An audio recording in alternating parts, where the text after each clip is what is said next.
Bonjour, c'est l'Instant T, votre rendez-vous quotidien avec l'actu. Alors aujourd'hui, coup de projecteur sur le festival Longueur d'onde qui se déroule au Quartz à Brest jusqu'à dimanche. Pour cette 13e édition, ce grand rendez-vous radiophonique propose encore une fois au public de rencontrer de talentueux invités, de vivre des expériences sonores en tout genre. Alexandre Planck, bonjour. Bonjour. Vous faites partie des talentueux invités du festival cette année, réalisateur de fiction pour France Culture et documentariste. Vous avez signé une série sur les radios engagées et citoyennes à travers le monde. Et puis Xavier Paya, bonjour. Bonjour. Paya. Vous coordonnez le festival Longueur d'onde et nous balayerons ensemble les rendez-vous incontournables du week-end. Et puis le couple d'humoristes Guy Montagnier et Sylvie Rabouté, de passage dans le Finistère, nous fait l'honneur d'une petite visite sur le plateau de l'Instant T. Bonjour à tous les deux. Bonjour. Et puis nous parlerez bien sûr de votre spectacle Qu'est-ce qu'on va en faire, que vous jouez en mars prochain à la Velvore à Plougastel. Ce sera tout à l'heure. Et puis, le vendredi, vous retrouvez bien sûr votre chroniqueuse Aline Baudry. Bonjour Aline. Bonjour Pauline. Vous nous direz tout sur les sorties en famille pendant les vacances. Qui arrive à ce sera ce soir. Dans l'instant môme tout à l'heure après la brève de trottoir de Stéphane Leroy. Mais tout de suite, on démarre par un point sur l'actualité de ce vendredi 5 février. Après 3 semaines de mobilisation, les agriculteurs frappent fort ce vendredi. Les enseignes Leclerc, Carrefour et Lidl sont visées dans toute la région. À Vannes, à l'Armor-Plage, à Lamballe, à Loudéac ou encore à Guingamp, les agriculteurs ont fait entendre leur voix en bloquant ou en investissant les supermarchés. Frédéric Lorenzon et Camille Pochet les ont suivis à Brest. 80 tracteurs se rejoignent devant une grande surface de Brest ce vendredi matin. Les agriculteurs déversent des bennes d'ordures devant l'entrée d'approvisionnement du magasin. Objectif, interpeller la grande distribution qui, selon eux, casse les prix. On voulait surtout montrer un signe fort à la grande distribution qu'il faut qu'ils pensent à nous dans leur négociation de prix. Donc là, en bloquant leur appro, ça va surtout ennuyer la grande distribution d'ici. Et pas les consommateurs. Les négociations sont faites sur l'année et donc sont validées en fin février. Ces négociations portent notamment sur le prix auquel les produits seront vendus dans les grandes surfaces. Ensuite, direction les rayons du supermarché. Les agriculteurs enlèvent les produits qui ne sont pas étiquetés viande française. Ils demandent à ce que les provenances des viandes transformées soient signifiées sur les emballages pour que les consommateurs puissent choisir ce qu'ils achètent en connaissance de cause. On est derrière le consommateur, c'est pour lui qu'on fait ce boulot. Et derrière ça aussi, il y a de l'économie française, il ne faut pas l'oublier. Ce sont des emplois, la Bretagne est quand même 46% de son PIB vient de l'agriculture et de l'agroalimentaire. Donc il y a un moment, il va falloir que l'État se réveille pour mettre en place le décret obligeant la mention d'origine sur les produits transformés. Après 3 semaines de mobilisation, les agriculteurs attendent des réactions de la part des hommes politiques. Ce jeudi, un projet de loi les concernant a été rejeté à l'Assemblée. Pour eux, cela ne va pas dans le bon sens. C'était un projet de loi sur la compétitivité en agriculture. Donc, il y avait plusieurs volets, le fiscal, le social, la traçabilité. Donc il a été débouté parce que c'est un projet de loi qui a été écrit par le Sénat, qui est majoritairement à droite. On est arrivé dans un clivage politique. Le mouvement va s'intensifier du fait qu'il n'y ait aucun soutien politique. Étiquetage des produits et augmentation des prix de vente, ce sont les 2 demandes majeures des agriculteurs.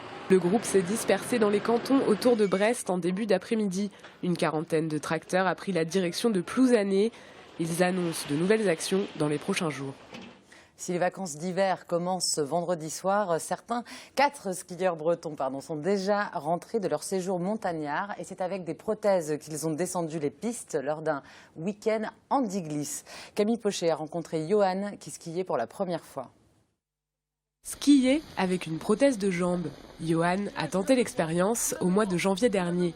Amputé des bras et des jambes suite à un accident il y a 10 ans, il ne pensait jamais pouvoir s'élancer sur les pistes. Du ski, même valide, il n'en avait jamais fait.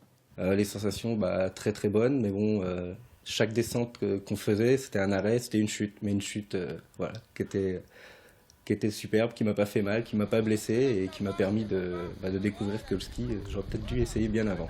Johan est parti avec Olivier Grenier, son prothésiste, et 3 autres patients. Ils ont rejoint 180 personnes pour un week-end handi-glisse à Champs-Rousse. Olivier Grenier est prothésiste. Son métier, comme il le dit, c'est de faire marcher les gens. Au cours de ce week-end, organisé par l'association ADEPA, il aide ses patients à skier. Ils testent l'utilisation de prothèses spécialement conçues pour ce sport, des prothèses Procarve. Les prothèses de la vie de tous les jours de Johan, elles sont faites pour marcher.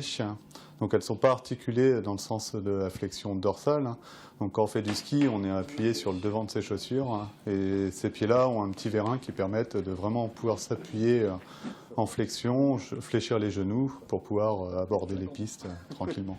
Les prothèses utilisées par Johan et ses compagnons de voyage pour skier coûtent cher. Ils les ont essayées gratuitement lors de leur séjour. Des sociétés de la région leur prêtaient le matériel. Les patients peuvent financer ou par le biais d'une assurance, ou par des associations, ou par leurs propres deniers. Et un ensemble pour faire du ski, ça peut coûter de 3 000 à 5 000 euros l'ensemble. Pour Johan et ses 3 acolytes, un rendez-vous est déjà pris. L'année prochaine, ouais, on est déjà en train d'en parler avec mon prothésiste pour voir qui c'est qui descendrait, mais on est motivés. Ils se retrouveront donc sur les pentes enneigées en 2017. Voilà, et tout de suite on se branche au festival Longueur d'onde avec nos invités.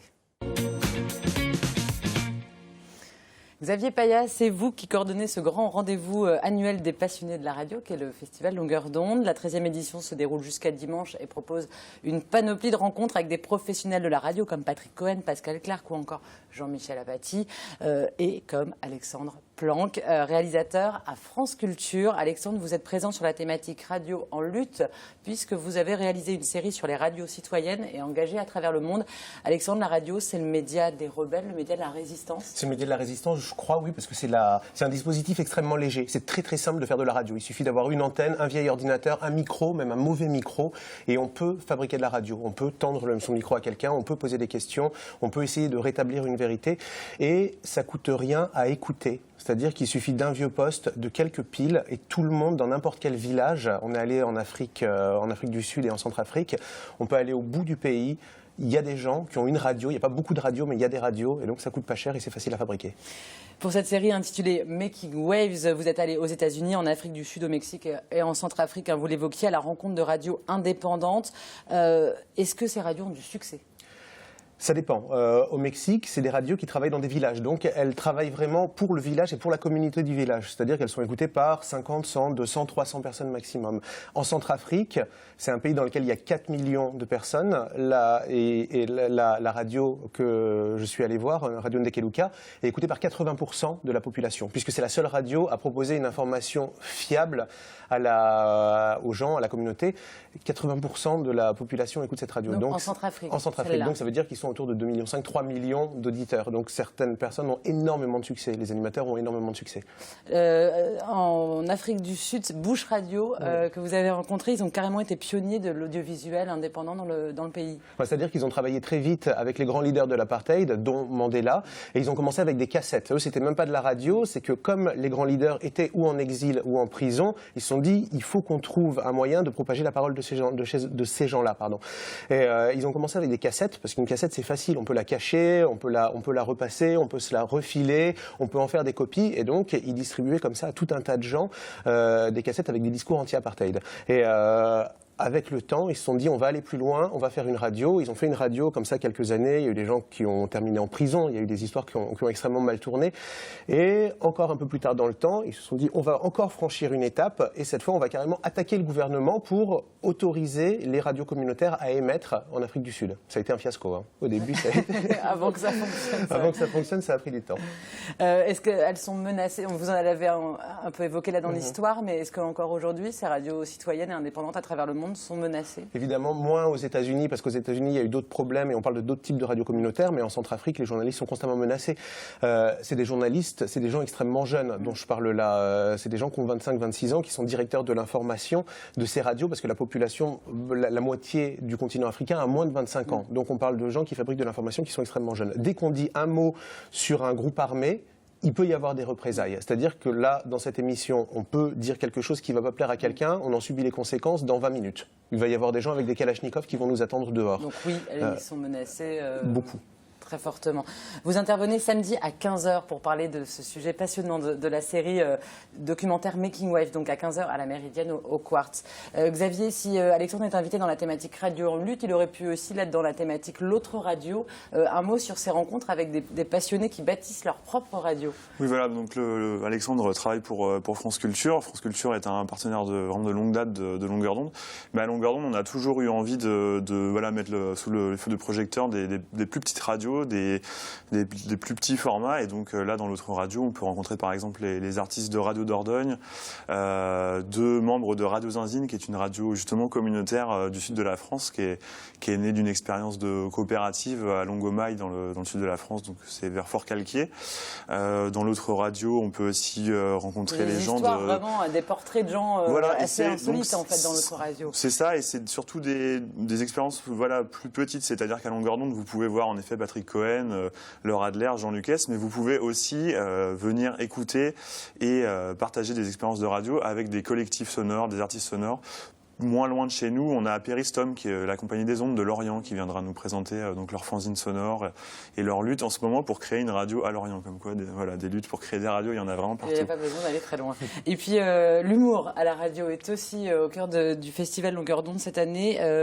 L'humour, Alexandre, n'est pas incompatible avec une radio engagée citoyenne? Non, mais on voit ça en Centrafrique. En Centrafrique, par exemple, quand les gens racontent les menaces desquelles ils sont victimes, ils se marrent constamment. En fait, on est obligé de trouver le moyen de vivre avec tout ça, de vivre avec cette angoisse perpétuelle de se faire tirer dessus ou que sa famille se fasse tirer dessus. Donc l'humour a une place, mais colossale. Essentiel. Essentiel. C'est définitivement le moteur par lequel les gens arrivent à survivre et arrivent à continuer à travailler. D'ailleurs, dans les rédactions, on le voit, c'est des pays en guerre et en crise, tout le monde se marre tout le temps. Guy Montagny, je profite de votre présence sur ce plateau parce que vous avez été très productif en matière d'humour à la radio. Puisqu'on en parle, vous étiez dans l'équipe des grosses têtes sur RTL de 88 à 2000. Aujourd'hui, qui vous fait rire à la radio, Guy Montagny? À la radio, pas grand-chose. J'écoute pas beaucoup parce qu'il n'y a rien qui m'emballe tellement. J'étais aussi avec Stéphane Collaro sur Europe 1 de 78 à 84. J'ai pas fait tout votre CV parce qu'il est quand même très long. Guy. Mais ce que je trouve formidable dans la radio, pour appuyer ce que vous disiez tout à l'heure, c'est que c'est un média qui oblige les gens, comme un livre les oblige, à imaginer ce qui se passe, à imaginer ce qu'il y a derrière. Et effectivement, c'est formidable d'entendre des voix, de fermer les yeux, de se dire, voilà, les gens sont comme ci, comme ça. Ça permet aux auditeurs de faire fonctionner leur cerveau et pas d'avoir des images imposées. Et sur l'humour, ça fonctionne aussi très bien, c'est indispensable, parce que l'humour permet de transporter justement des tas de choses, des messages, d'ouvrir l'esprit, de dédramatiser, de continuer de vivre. Finalement, c'est pas grave tout ça, de mesurer tous les drames et d'en faire quelque chose. Voilà. C'est ça. C'est une soupape, c'est pour pas exploser. Donc entre l'humour, les radios engagées, enfin c'est extrêmement varié le programme du festival Longueur d'onde, très riche, Xavier. Et puis un mot sur les fameuses expériences sonores, par exemple avec la Boom, ça c'est au Vauban, ce vendredi soir dès 21h30. C'est quoi la Boom? Alors la Boom, c'est une expérience sonore, si on veut, c'est plus classique. En fait, chaque année à Longueur d'onde, on essaye d'avoir une soirée un peu festive. Et là, cette année, c'est l'équipe de Méga Combi. La Méga Combi, c'est une émission de Radio Canu à Lyon, qui vient chaque année. Vraiment, c'est des fondus de radio et donc ils ont vraiment toute leur place à Longueur d'onde. Ils viennent chaque année et ils nous ont proposé en fait d'assurer la fête, finir la soirée de manière festive. Donc il y a d'abord 2 concerts, un concert de Glowing Life, un nouveau groupe de musique entre pop et jazz psychédélique, un live machine de Marie Guérin et Amandine Casademont qui sont toutes les 2 des créatrices radio, et à la fin voilà la Boom de la Méga Combi. Donc parler d'expérience radio, c'est peut-être un peu beaucoup pour la Boom, mais en gros c'est danser. Voilà, les expériences sonores vous les trouverez plutôt au Quartz tout le long du week-end. Voilà, c'est des installations souvent qui mêlent la fiction, l'humour, l'intime, et qui surtout vous permettent d'écouter dans des très bonnes conditions. Enfin, vraiment, si vous êtes fan d'audio et qu'on vous murmure des choses à l'oreille, venez à Longueur d'onde. Ou si vous n'êtes pas fan mais que vous avez envie de découvrir. Vous retrouvez de toute façon tout le programme du festival Longueur d'onde sur le site longueur-onde.fr. Merci beaucoup à tous les deux. Et puis après, l'humour à la radio et juste avant, l'humour sur scène, retrouvons notre humoriste télé, c'est Steven Leroy et c'est la Brève de trottoir.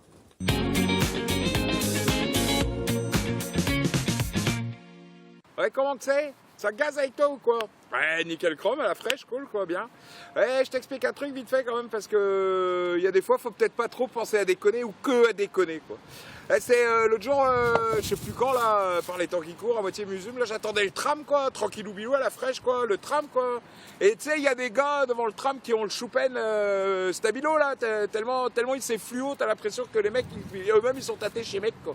Et qui ont les pinces, tout ça pour nettoyer quoi, pour que ce soit propre, clean quoi, que les gars ils attendent là, tout ça, le tram que ce soit pas non plus le merdier. Et rapport, c'est peut-être pour ça aussi que je me suis mis à ça, pour éviter de balancer mes mégots, parce que si tu balances ça par terre, t'as quand même l'air d'un con, bon. Et donc le mec il est avec sa pince, tout ça en train de prendre tout ce que les strouillous comme toi et moi on a balancé en chewing-gum, en papier gras, en canette, en je sais pas quoi, en jambe de chinois pour les plus hardis quoi, par terre. Donc les gars, c'est déjà, il pleut, il y a du vent, et puis ça a pas l'air quand même de penser, il y a des trucs mieux à faire dans la vie que de ramasser les saloperies des autres quoi. Et les gars, ils avaient tout cliné bien, tu sais, ils avaient même pas la souffleuse qui fait un bruit de merde, non, ils étaient tranquilles, ça, bonjour à tout le monde, ça. Et là, il y a Jean Blaireau qui arrive, tu sais, un gars avec une tronche un peu bizarre, celui-là, je sais pas, c'est un gars quoi, un Jean Blaireau quoi, avec son clébeux quoi, une merde à pattes là, avec 2-3 poils dessus pour dire que c'est un chien. Et alors le merdier s'arrête en plein milieu, puis alors il pose une pêche, mais pas une petite, un étron comme ça, le mec se marre et il s'en va. Alors là, je vois bien le rapport, si tu veux, dans le foutage de gueule, je pense que le mec a gagné 20 quoi. C'est-à-dire que les mecs viennent de tout nettoyer, t'as ton clébeux, pam, c'est comme si Glabous, moi mon chien, il allait chier au milieu de la salle quand la bourgeoise a passé la serpillière. Je t'explique même pas la gueule de la bourgeoise. Les gars en fluo, ils ont été sympas avec l'autre parce que moi il aurait pris de taquet dans ses dents avec molaire dans la glotte et canine au niveau des fosses nasales, hein. Direct, je te garantis. Hein. Parce que mine de rien, les mecs sont retournés enlever la merde du chien quoi.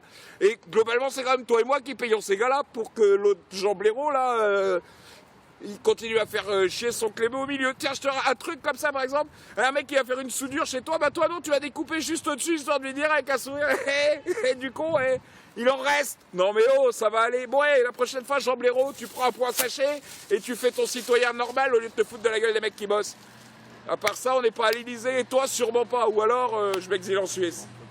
Guy Montagnier et Sylvie Rabouté, vous passez votre vie ensemble puisque vous êtes partenaires à la scène comme à la ville. Alors votre dernier spectacle s'appelle « Qu'est-ce qu'on va en faire ?» Juste avant de voir un extrait, je voulais savoir, alors c'est une sorte de conférence pour les parents, mais ça vous est venu d'où? C'est une expérience personnelle? Pas que pour les parents, pour les enfants. Pour les aussi, enfants, d'ailleurs. les ados, qui sont les superstars. Oui, oui. Ça nous est venu à la suite du spectacle précédent qui s'appelait Histoire drôle pour les couples.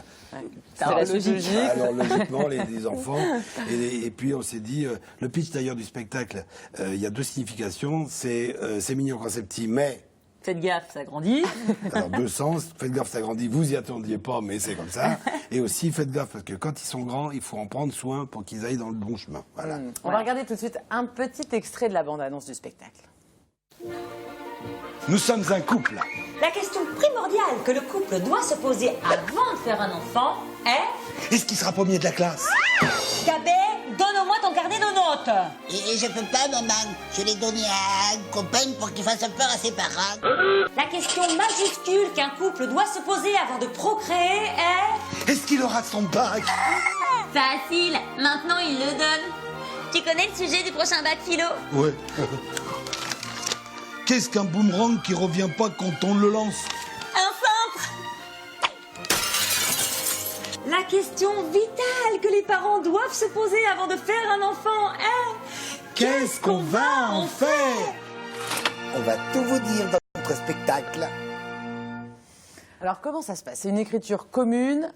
Vraiment, vous faites tout les deux ensemble, tout le temps ensemble, sur du A à Z, quoi. Ouais, on n'écrit pas chacun dans son coin et après genre bah il y en a pas un qui écrit. Non, c'est vraiment l'objet d'une confrontation entre nous.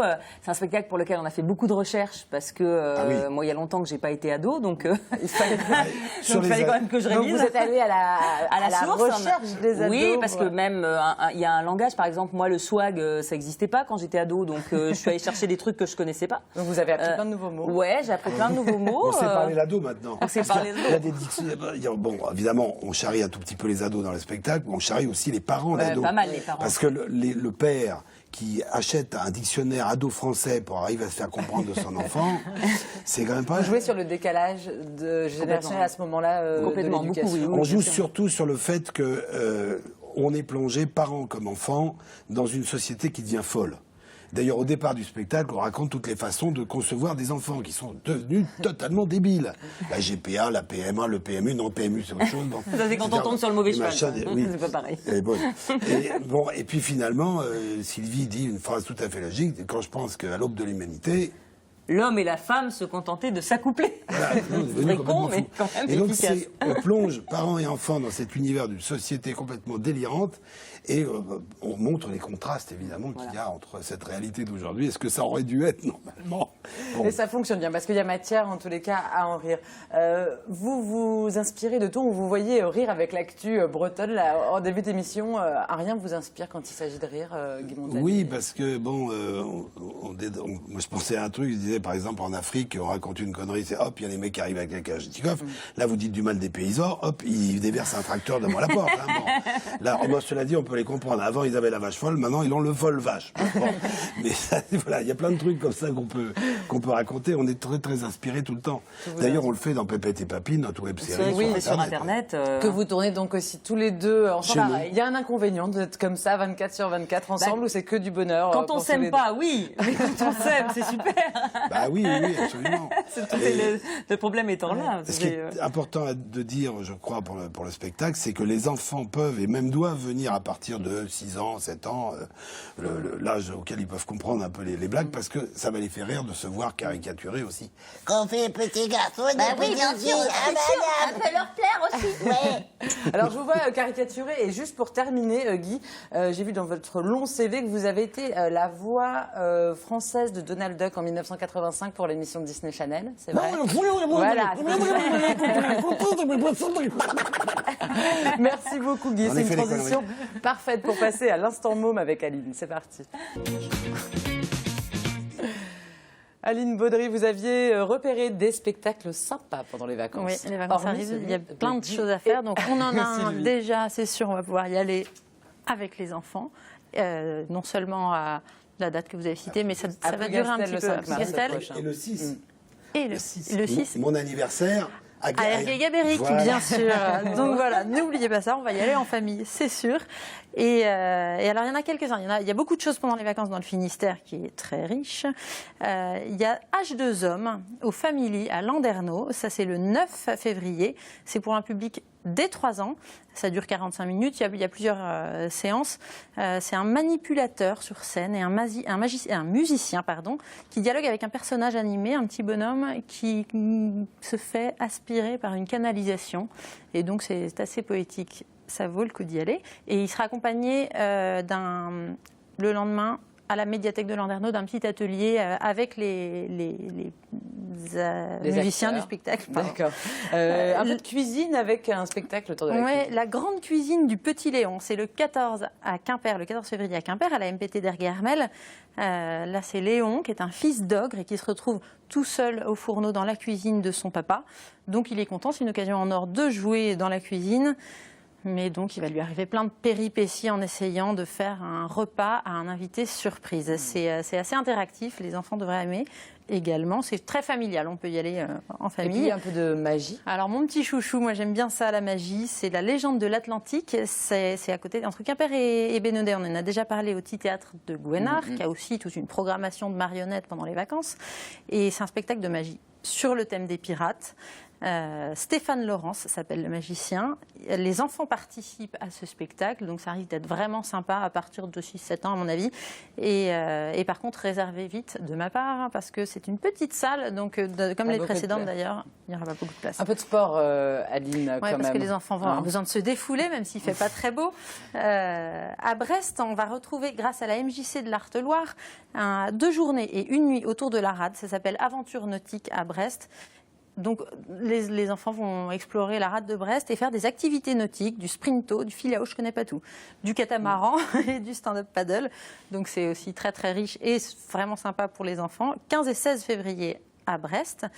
Un stage de natation aussi, et ça pour les petits Finistériens évidemment, c'est essentiel important de commencer à apprendre à nager dans différentes piscines, mais entre autres à Aquasud et à Pont-l'Abbé, les stages commencent dès 4-5 ans. Donc il y a pendant toutes les vacances des stages de 5 jours pas jour et Super. nuit. Hein, voilà. Et puis, à tout sport, c'est reparti. Oui, ça recommence. À tout sport, c'est à Quimper pendant chaque vacances. C'est un dispositif de la mairie de Quimper qui est assez sympa puisqu'on regroupe plein d'idées de stages. Les associations proposent justement leurs stages et leurs ateliers pour découvrir des activités du judo, du tennis, mais aussi des choses un peu plus originales, comme les petits débrouillards. Voilà, qu'on va on termine également là-dessus. retrouver à Brest. Alors, il n'y en aura justement pas à Quimper pendant ces vacances-là, les petits débrouillards, mais ils font un stage à Brest les 11 et 12 février. Et ils rendent la science vraiment passionnante et rigolote. Et ça existe partout en France. Hein. Et pour les petits Brestois, il y aura 2 mini-stages avec des expériences sympas, entre autres sur la police scientifique. Donc on va devenir police scientifique. Super, c'est bien, on va pas s'ennuyer. Et pour avoir vraiment toutes les infos sur KidiClick, n'hésitez pas, il y a tout le détail, les téléphones. Votre site internet. Merci beaucoup Aline. Merci, Longueur d'onde, c'est jusqu'à dimanche à Brest au Quartz. Le spectacle de Guy et Sylvie, c'est le 5 à Plougastel à la Velvor et le 6 à Ergueguebéric. Et en plus, demain, nous nous retrouvons au Cultura de Brest pour dédicacer. Demain, samedi, bien sûr. Et c'est l'inauguration en plus. Donc, merci beaucoup, en tous les cas, à tous les 5 d'être venus. Dès lundi, vous retrouvez Gwen à ma place pour le petit instant T des vacances. Et puis, d'ici là, passez un très bon week-end sur TBO. Ciao à tous.